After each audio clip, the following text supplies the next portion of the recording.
এটি একটি কালাত সাপের কামড়ের patient treated by doctor Samarendra Nath রয়।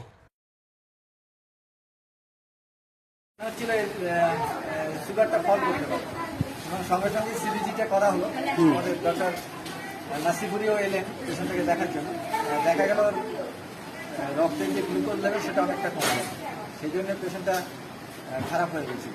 মানে সিবিজি কমে গেলে বা রক্তের গ্লুকোজের লেভেল কমে গেলে ব্রেন কাজ করতে পারে না ঠিক মতো, সেই জন্য তার ভেতরে একটা পরিবর্তন হচ্ছিল।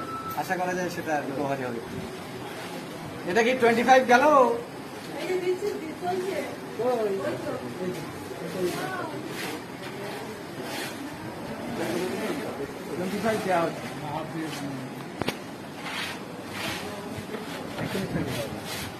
ওনার কি সুগার আছে নাকি? সুগার আছে না?